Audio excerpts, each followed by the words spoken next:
Are you still talking about Jeffrey Epstein? This guy's been Are talked we about for still years. talking about You're Jeffrey asking, we Epstein? have Texas, we have this, we have all of the things. And are people still talking about this guy, this creep?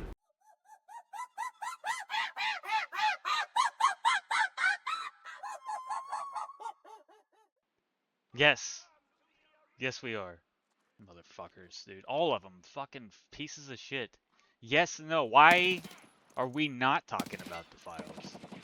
Why have we stopped talking about it? So as soon as fucking... Yeah, as soon as we start bombing a fucking country, it's time to shut up and look overseas. Don't worry about what's happening over here. Look over there. Israel's in trouble again. Look out for Israel. We gotta protect the Middle East instead of worrying about the fucking predator that has been fucking kids in America for decades and selling those kids to corporates and government officials. Like, what the fuck, dude? There's no sides. Everyone wants to put it on sides and blame one or the other. Trump is just as innocent as Obama and Bill Clinton. In my eyes, he is just as innocent as Obama is, and he is just as innocent as Bill Clinton is. And none of them are fucking innocent. Not a single one of them. A multi-decade and global corporate child sex trafficking ring. And nobody wants to fucking talk about it. They all want to shut it up. Quick as fuck. It doesn't make sense. It's all fucking money. And then Pam Bondi gets fucking fired. It's a slap on the wrist because she has a fucking job. It's just they can't depose her. Well, how the fuck did they depose fucking Clinton? Les Wexner. Yeah, there's no fucking way she gets out of it. She's not gonna fucking tell the truth of anything. She's gonna fucking lie just like they did. The honor system doesn't exist. She gets slapped on the wrist as the Attorney General and gets a private sector job immediately after. Immediately lands a private sector job. How does she signed the paper of the list of names of people in the files. Not victims. The list of people mentioned in the files heavily. Her name was on the paper that she had to sign. Pamela Bondi was listed in the paper that she had to sign, and her signature was there at the bottom saying, yes, these are the people listed in the fucking files. She said that she was in the files. She didn't say it verbally, but she signed it. She wouldn't acknowledge it verbally. Unless I missed that and she fucking came out and said it. Not to mention, she was the one that said the client list was on her desk. The same files that were being investigated. And it took... How long did they sit on her desk before she was forced to fucking bring it forward? And then she had to do that in front of the fucking victims. And she still wouldn't fucking address the victims. That was live. And then the honor system, having Bill Clinton, Hillary Clinton, and Les Wexner come in and fucking and talk and expect them to tell the truth. Blowjob Bill Clinton. Dude just fucking smiles the whole time, pretending like he doesn't remember anything. He doesn't recall. He was just riding on the plane. He didn't have anything to do with any of it. And then Hillary, she just fucking gets mad in the middle of being interviewed, gets mad and threatens the whole, I'm not gonna keep talking. I'm gonna stop talking about this if this is how you're gonna act. And wants to point to sides. She turns it into a fucking battle between left and right in the middle of them interrogating her over Epstein. It has nothing to do with sides. They're literally asking her questions related to fucking Epstein, and she wants to get upset, throw a tantrum, and act like it's because she's a fucking Democrat. Because, like, I don't know all of it. I just know that we're trying to fucking find out if you're innocent or not, and you're gonna get up and throw a fucking tantrum. Innocent people don't throw tantrums in the middle of that shit. Innocent people don't act like that. They sat down and they, like, fucking asked me. Let's go through it. Let's do it. I have nothing to do with this, so please, let's get this done. I don't know. I don't know because I'm not a fucking politician. I'm not sucking fucking Clinton's dick all the time. I don't know. I don't have answers. I'm an outside fucking view of the bullshit that they have.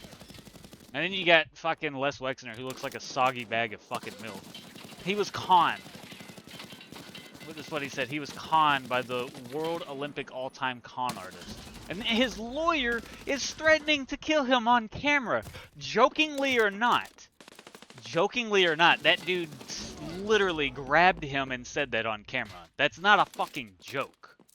He wasn't joking.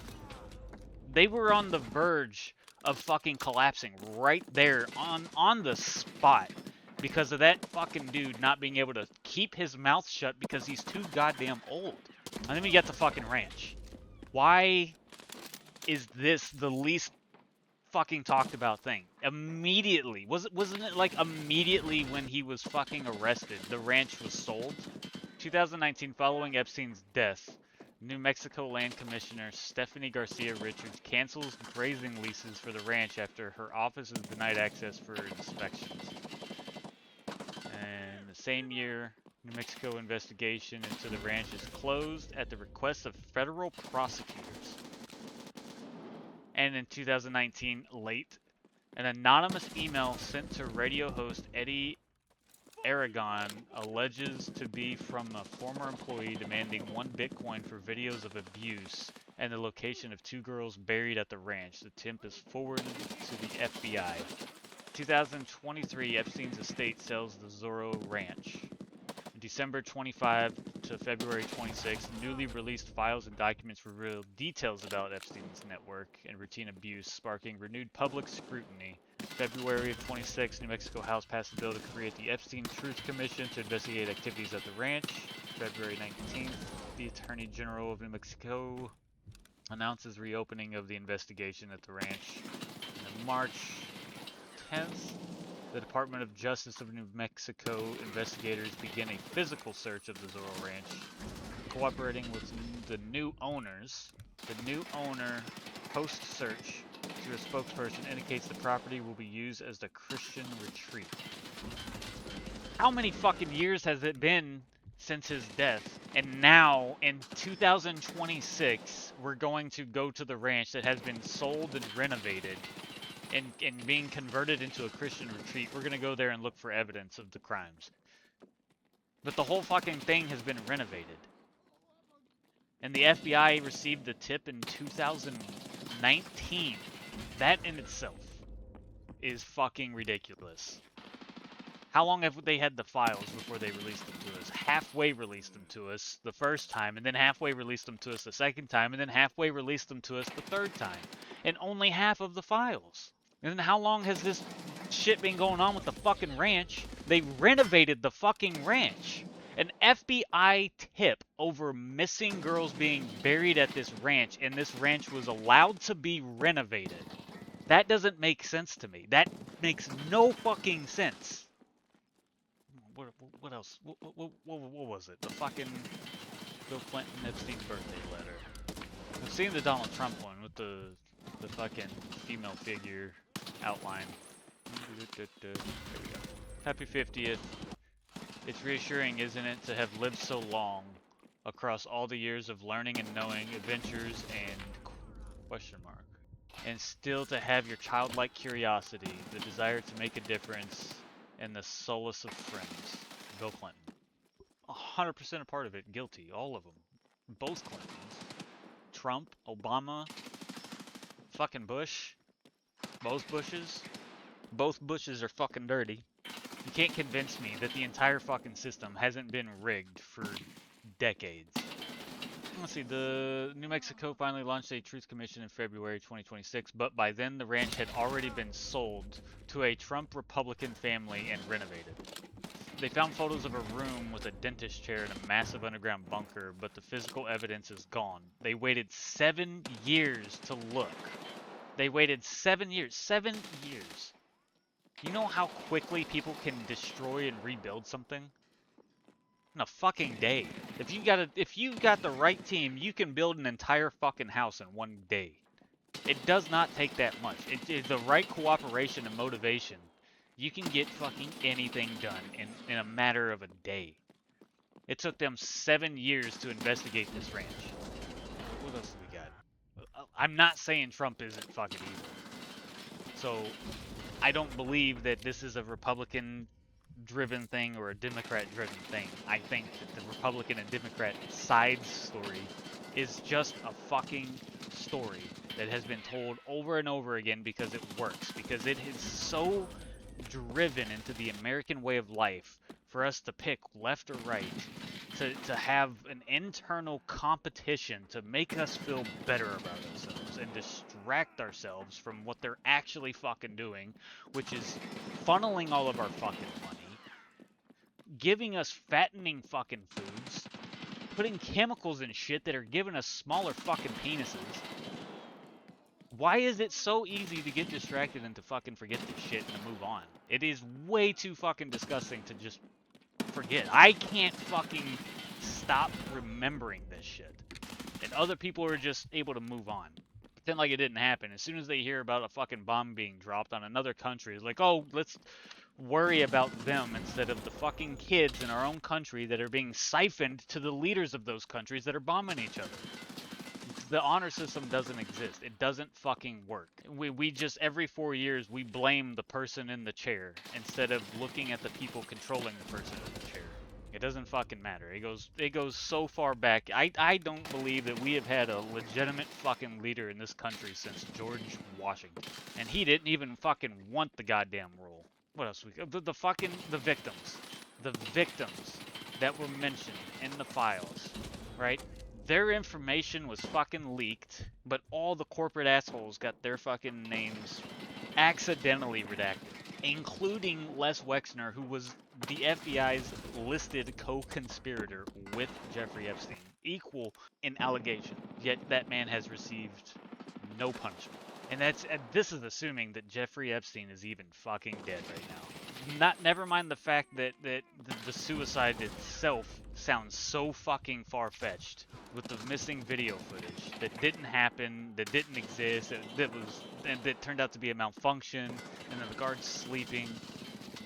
Let's see. The DOJ inadvertently released a 12-second computer-generated video that appeared to show Jeffrey Epstein in his cell. It was later confirmed to be a fake 3D rendering that had been circulated on YouTube years prior. Investigators had included it in the file because it was sent to them by an outside source asking if it was real. Forged suicide notes, a letter addressed to Larry Kasser, purportedly signed by Epstein and mentioned he had taken the short route home, was also included in the released files but was formally declared a forgery by the FBI due to handwriting inconsistencies. Ghislaine Maxwell's claims in released interview transcripts, Ghislaine Maxwell told federal prosecutor that she does not believe Epstein died by suicide. She speculates that it may have been an internal situation involving other inmates, but offered no evidence of a conspiracy to silence him. And because she's been super fucking cooperative. She's looking for a get out of jail free card with fucking Trump. Nobody wants her to get out of jail free. They want her to open up her stupid fucking slutty mouth and tell the goddamn truth. You ain't getting out of jail. So it's either tell the truth and stay in jail or stay in jail. Some released emails show investigators noting that Epstein's final communications did not resemble traditional suicide notes and that jail staff used a decoy body tactic with a white van to move his actual remains unnoticed by the media. Despite these anomalies and individual claims, the FBI and DOJ's summary memo reiterated that video surveillance showed no one entering Epstein's tier on the night of his death and affirmed the original medical examiner's ruling of suicide. Epstein guard. Tova Knoll and Michael Thomas, the federal guards tasked with monitoring Jeffrey Epstein, were accused of sleeping, shopping online, and falsifying records instead of conducting required 30-minute checks. They were charged with conspiracy and records falsification, but avoided prison through a deferred prosecution agreement. Negligence and falsification. Knoll and Thomas worked on the Manhattan Correctional Center's special housing unit, admitted to failing to check on Epstein and filing false logs, claiming they had. Actions during shift. Surveillance video showed the guards sitting at their desks, browsing the internet and appearing to sleep rather than monitoring Epstein. Reports indicate that one guard, Tova Knoll, Googled news about Epstein, Latest on Epstein in jail at 5:42 and 5:52 a.m. on August 10th, shortly before discovering his body. Both guards were charged on November 9th, 2019. They entered the fair prosecution agreement in 21, which included community service and cooperation with the Department of Justice's investigation to avoid prison, and charges were later dropped. Systemic failures. The incident highlighted several understaffing as guards were working multiple overtime shifts. Additionally, numerous security cameras in the facility were non-functional. Newly released DOJ files reveal that Tova Knoll, one of the prison guards on duty when Epstein died in 2019, received at least $11,880 in suspicious cash deposits between December 18 to July 19. These payments included $5,000 lump sum deposit just 10 days before Epstein's death, which were flagged by Chase Bank as suspicious to the FBI. Suspicious payments. The deposit totaling 12 in all were described as mysterious and were made to Knoll's bank account while she was working at the MCC. Noel and her colleague Thomas were supposed to check on Epstein every 30 minutes but failed to do so, instead napping and browsing the internet. Both guards were charged with falsifying records, make it appear that they had conducted the checks, but they avoided prison time by entering a deferred prosecution deal. Unanswered questions despite the suspicious activity report from the bank. DOJ interview transcript showed Noel was never questioned under oath about the origins of these payments. The whole thing is not done, and people are pretending like it's done. And we could go after Trump. Okay, that's a bad man, but if you pull Trump down, you're pulling one snake out of the garden while the snake nest is still holding the garden up from the roots. So it's bullshit, and I'm just bitching about it.